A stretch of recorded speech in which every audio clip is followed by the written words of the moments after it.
África tiene unos colores diferentes, unos olores distintos. África tiene otro ritmo, otras personas, otras leyendas. En África, realidad y leyenda se entremezclan de tal forma que nos es difícil discernir dónde acaba una y dónde empieza la otra. La ciudad de Tombuctú se encuentra situada en Mali, a las puertas del desierto sahariano. En cierta época, alrededor del siglo XIV, Tombuctú llegó a ser una referencia importante para el mundo, equiparable a ciudades como Granada y Damasco. En la vieja Europa se creía que todo el oro procedente del centro de África se quedaba en Tombuctú. Se imaginaban una ciudad repleta de oro y joyas, de bienes y riquezas. Por ello, los comerciantes del norte de África, cartagineses y judíos principalmente, se aprestaron a conocer el dorado africano. Sabían qué hacía falta en Tombuctú: sal, y sabían lo que allí sobraba: oro. El intercambio habría de resultar a la fuerza beneficioso. Pero Tombuctú no era en realidad sino una ciudad de paso. Tombuctú era ante todo una ciudad cuya riqueza radicaba en la imagen que de ella hicieron quienes no la conocían. Se decía en Occidente que en Tombuctú hasta las aceras eran de oro. Nada más lejos de la realidad. Fue una ciudad de paso que al dejar de serlo comenzó su paulatino declive. En África la leyenda lo impregna todo.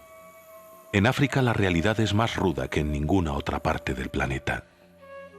Con el fin de entender y suavizar tal realidad, la creación de cuentos y leyendas se antoja como una verdadera necesidad para los nativos.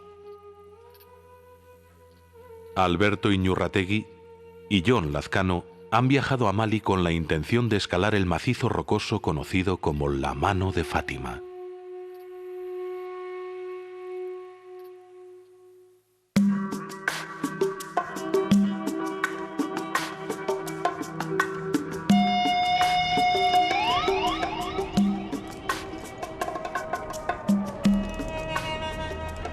La Mano de Fátima. La razón de tan sugerente nombre radica en el parecido de dichas rocas con los dedos de las manos. Alguien pudiera decir que la semejanza entre rocas y dedos no es tan acentuada, pero quien así piensa no sabe mirar sino con ojos occidentales. Aquí, la imaginación corre más deprisa, galopa más desbocada.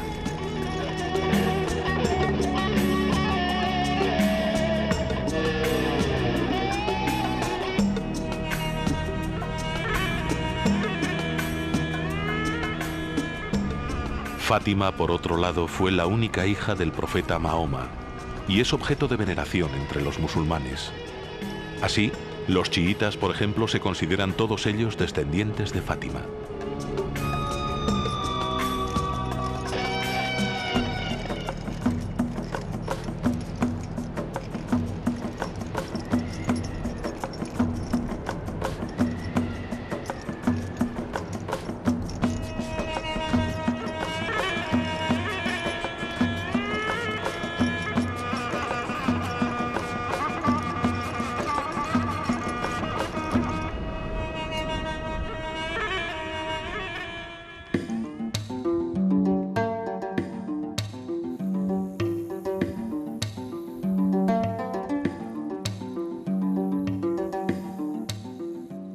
Alberto y John no han podido resistirse a la tentación de una primera visita de reconocimiento a la Mano de Fátima.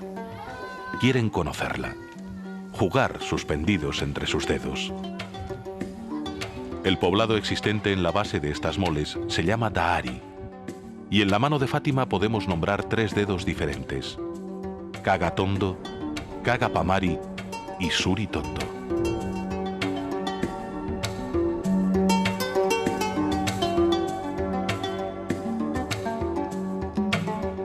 Siempre es atractivo conocer nuevos lugares, embarcarse en nuevos proyectos.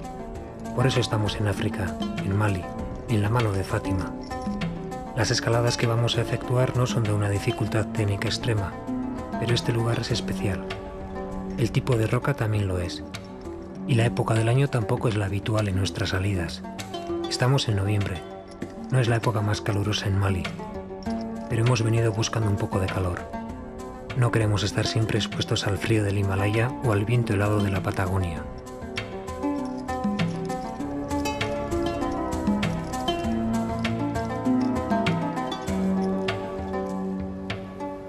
Son escaladas de entre 200 y 400 metros. Las vías que escalaremos las haremos en el día volviendo a dormir al poblado. Aquí además no se dan súbitos cambios de tiempo que puedan dar al traste con nuestros planes. Nos sentimos bien. Deberíamos de venir a África más a menudo.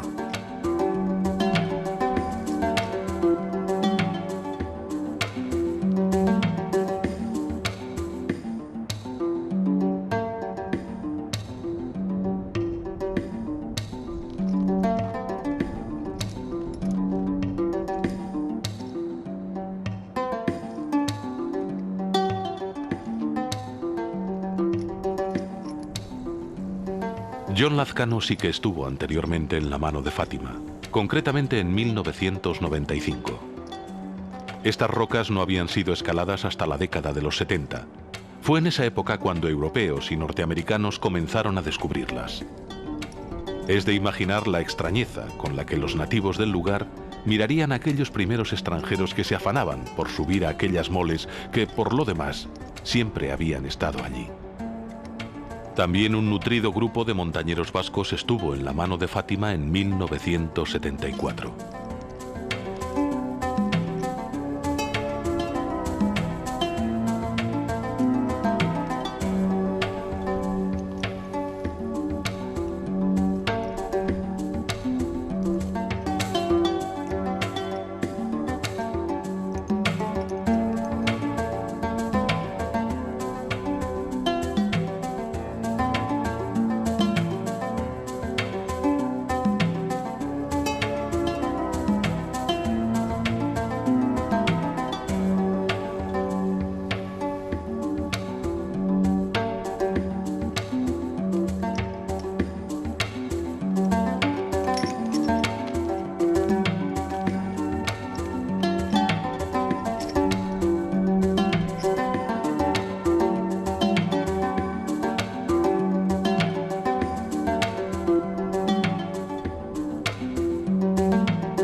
En África los ríos cobran una importancia capital.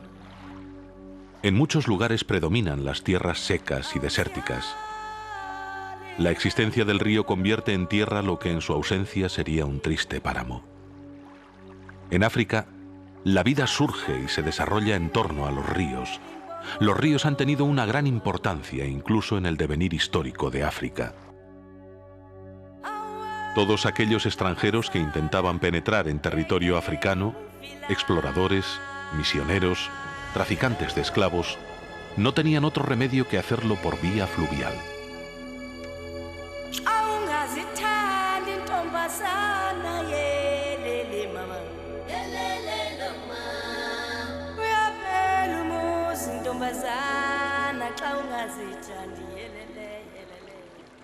La ciudad de Mopti está situada a la orilla del río Níger, el más importante de los que cruzan el territorio de Mali. En los lugares por los que pasa el Níger, el modo de vida, aun siendo difícil, es mucho más llevadero. En Mopti, además, confluyen las aguas del río Bani y el río Níger. Según la leyenda, siempre la leyenda, si tomamos agua de ambos ríos y la mezclamos en un recipiente de cristal, el recipiente estallará de forma repentina.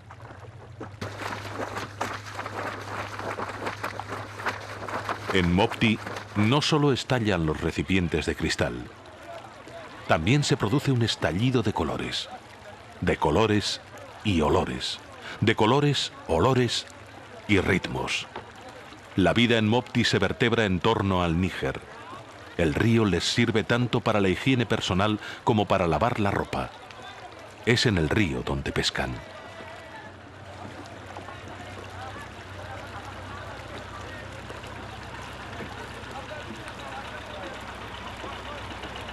Siendo el río parte fundamental de la vida de estos nativos, es de suponer que poseen cierta experiencia en lo concerniente a técnicas de navegación, por lo cual no es del todo increíble lo que dice otra de sus leyendas. En los tiempos en los que era emperador Abubaki II de la tribu de los Mandinga, consiguió apoderarse de todos los territorios existentes hacia el oeste hasta el litoral del continente africano. La visión del mar acentuó su ansia de posesión y conocimiento. Dispuso 200 naves repletas de guerreros mandinga y otras 200 llenas de víveres y oro y se aprestó a zarpar hacia Occidente en un viaje de 2 años. Transcurrido ese tiempo tan solo regresó una nave. Sus tripulantes contaron que llegaron a otro continente y que allí osaron adentrarse en un gran río, un río que engulló todas las naves excepto aquella que logró volver. Los mandinga alardean de haber llegado a América 2 siglos antes que Cristóbal Colón. Dicen que aquel gran río era el Amazonas y que muchos de los topónimos de tierras americanas provienen de voces mandinga. Niágara, Patagonia, Pampa. Dicen que Abubaki II denominó Brasilia al nuevo continente en honor a su profesor de cartografía, de origen árabe.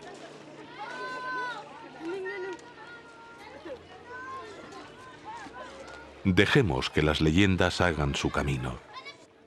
El de los habitantes de Mopti se dirige al mercado, lugar en el que venderán y comprarán lo que el río les ha proporcionado. Ahora utilizan el dinero para el comercio, pero hubo una época no demasiado lejana en la que funcionó el trueque. Se dice que en aquel tiempo los mercaderes provenientes del norte de África se abastecían de grandes cantidades de sal en Tagaza. Sabían que en Tombuctú no disponían de ella.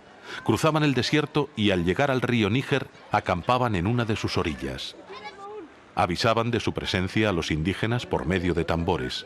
Disponían grandes montones de sal en una orilla y a continuación se retiraban lejos, pues sabían que los indígenas no abandonarían su escondite en su presencia.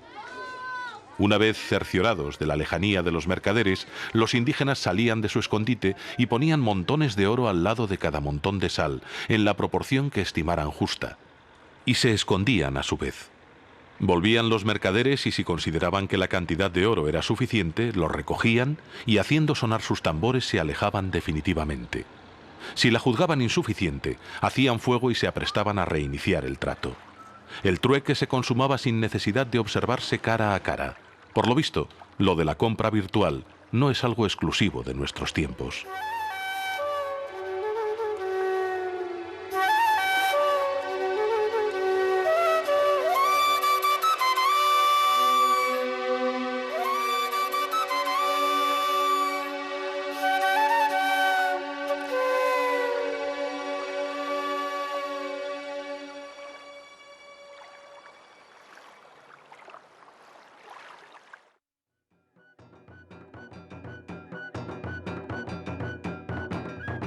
También en Mali coexisten diferentes lenguas y culturas.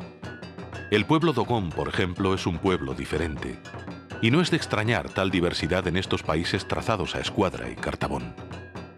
La mayoría de los pueblos de Mali son de creencias musulmanas. Sin embargo, los dogones son animistas. Dan una gran importancia al cuidado del alma de sus muertos.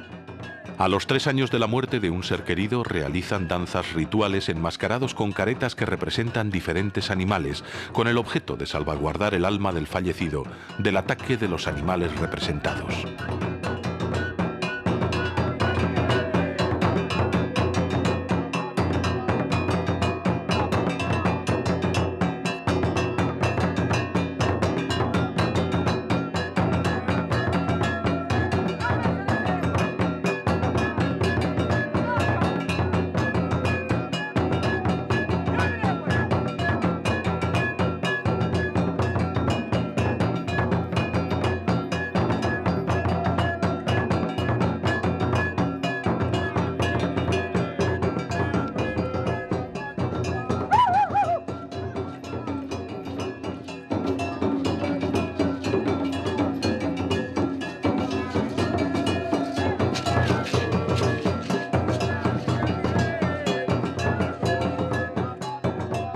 Alberto y John se han encontrado con un dilema de difícil solución: los nichos mortuorios de los Dogón. Introducen los cuerpos en nichos situados en la roca. Pero ¿cómo consiguen hacerlo a tal altura?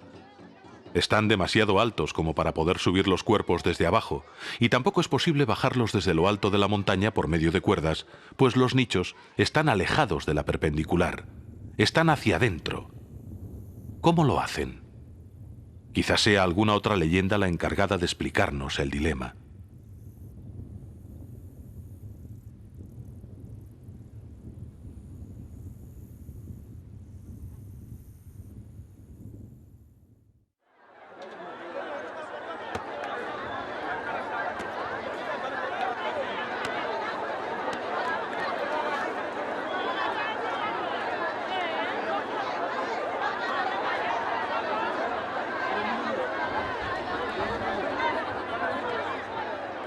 En la ciudad de Djenné, lo más importante es el mercado. Y en el mercado el pescado. Djenné debe su pujanza, al igual que Mopti, al río Níger. Y es que Mali en su conjunto es un territorio pobre, uno de los más pobres del mundo en la actualidad. Sus continuas luchas internas y su deuda exterior evitan cualquier atisbo de despegue económico. Fueron los franceses quienes se apoderaron de estas tierras en el siglo XIX. Llamaron al actual Mali Alto Senegal. Y más tarde la denominaron Sudán francés. En su lucha contra los colonialistas franceses, Mali se anexionó a Senegal en 1959 y un año más tarde, en 1960, logró su definitiva independencia. Hoy en día Mali tiene más de 10 millones de habitantes y la capital es Bamako. Sus habitantes pertenecen a diversas etnias: tuaregs, mauros, bambaras, peuls, sonrayas.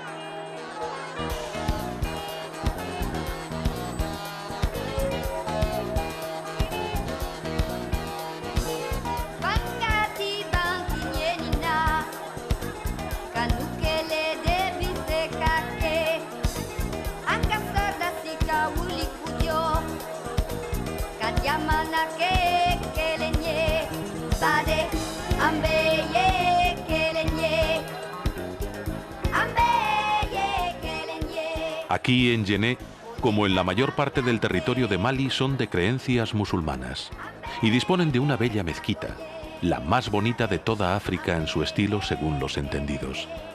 La UNESCO la declaró Patrimonio de la Humanidad. De sus paredes sobresalen hacia el exterior infinidad de trozos de madera que dan un aspecto peculiar a la construcción. Son andamios. Dado que la mezquita es de arcilla, sufre continuos desperfectos y es necesario repararla todos los años. Es por eso que los andamios forman parte de la mezquita.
Tombuctú, Mopti, el pueblo Dogon, Djenné.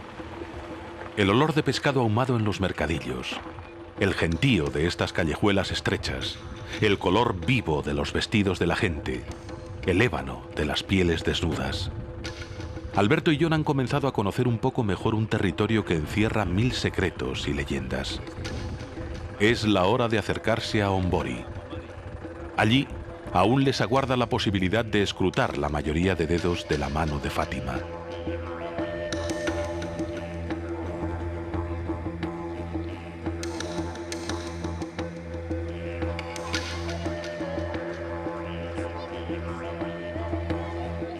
Se cuenta, que cuando el primer hombre blanco llegó tras ímprobos esfuerzos a la cima de uno de los dedos de la mano de Fátima, encontró allí un cuenco de madera. ¿Quién lo subió allí si él era el primero? Los nativos no disponían del material adecuado para una escalada de tal calibre. Además, estas rocas exigen la escalada por todas y cada una de sus vertientes. Será pues un misterio a añadir a los muchos que África nos plantea.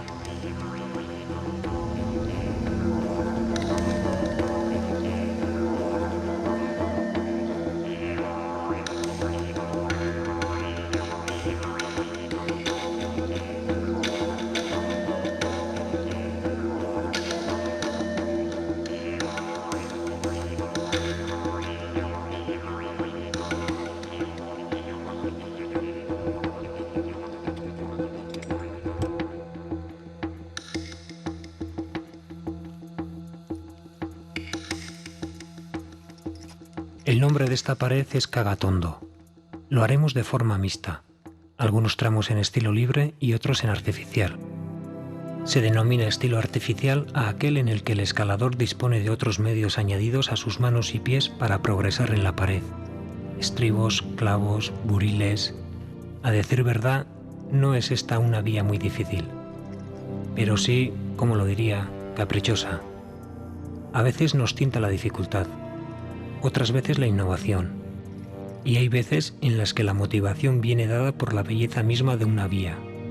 Subiremos a lo largo del filo de la pared, y hacia la mitad de la escalada hay un techo que añadirá belleza a la ruta. Creemos que es una vía como para disfrutarla. El único problema puede ser el calor. No nos hará falta llevar comida a la pared, pero sí de 6 a 8 litros de agua.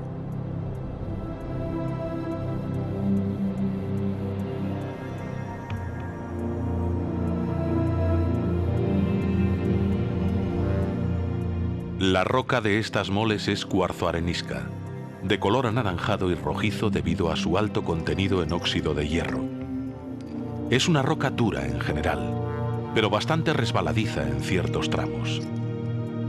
Los escaladores se encontrarán con temperaturas de entre 25 y 40 grados, y eso que estamos en noviembre. En pleno verano, las temperaturas aumentan considerablemente.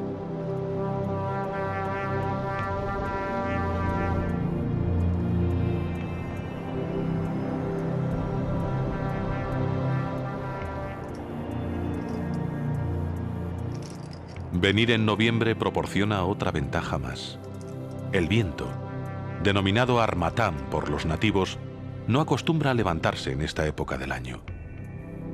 En estas condiciones, los escaladores podrán maniobrar en la pared de forma más apacible, y sus cámaras fotográficas y de vídeo también lo agradecerán. En este lugar, si apareciera el viento, colmaría de arenilla cualquier rendija, cualquier agujero.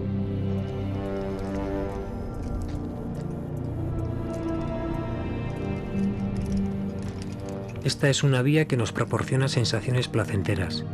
No es fácil explicar la razón. Progresar por el mismo filo de la pared supone en este caso estar rodeados de vacío. Vacío hacia abajo, vacío hacia arriba y vacío a derecha e izquierda. Excepto 4 o 5 metros de pared, todo lo demás es horizonte para nuestros ojos. Es una sensación que se puede experimentar en muy pocas paredes.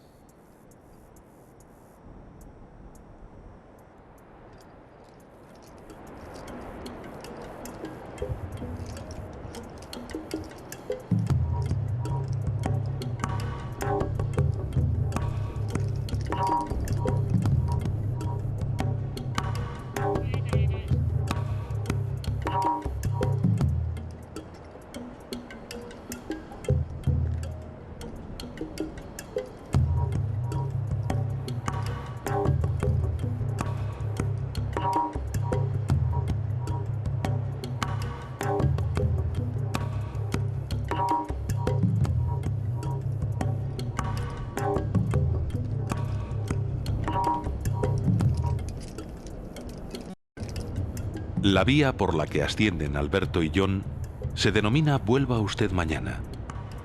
Su primera ascensión data de diciembre de 1988.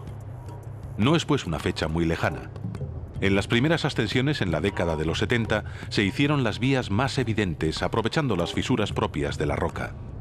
Hoy en día es el atractivo estético el factor primordial a la hora de escoger una u otra vía.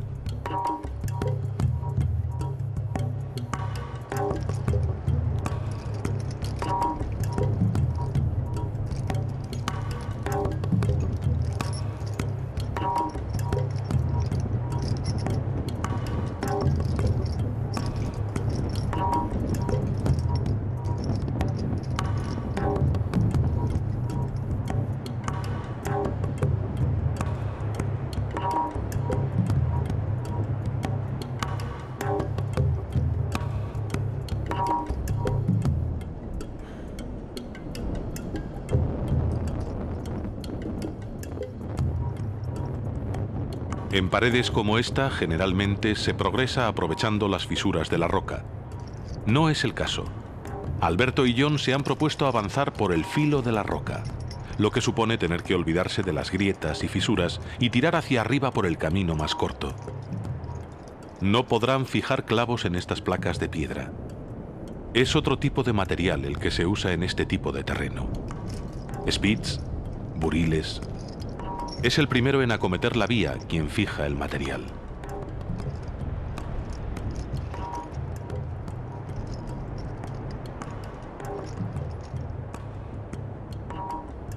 Los que intentan la misma vía posteriormente utilizan los anclajes que los primeros fijaron. Eso sí, una cierta ética exige al escalador no fijar nuevos puntos de apoyo, dado que está efectuando un trabajo que anteriormente otros hicieron con una mayor dificultad.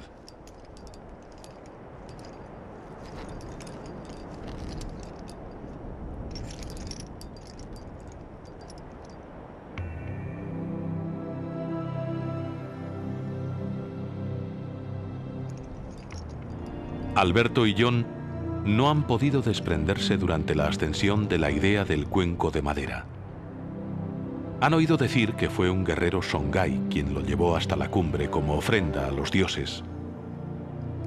Nadie en su sano juicio se creyó tal versión de los nativos del lugar. Y sin embargo, cuando el primer hombre blanco alcanzó la cima, se encontró efectivamente con el cuenco de madera.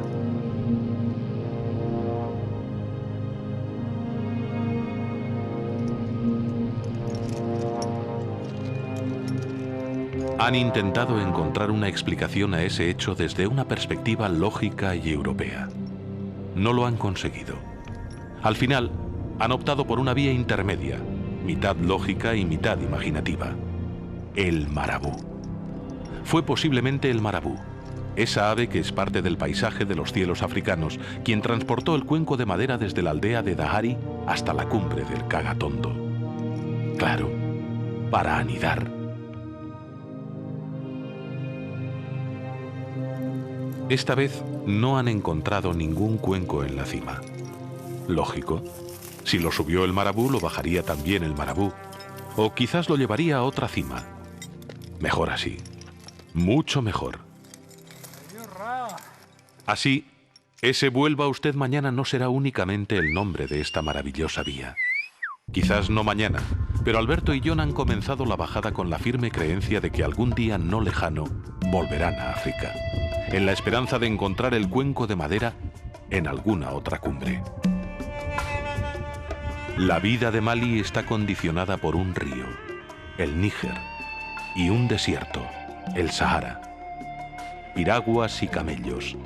Y desde que la progresiva desertización del planeta es un hecho, las piraguas corren el peligro de perder su hegemonía en favor de los camellos, como fiel reflejo del declive de estas tierras. Y sin embargo, no toda bajada supone un declive. El declive es algo que sobreviene a pesar de nuestro deseo. La bajada, sobre todo cuando se efectúa rapelando en una pared como esta, no es más que una elección afortunada. Está en nuestras manos frenar el declive del continente africano.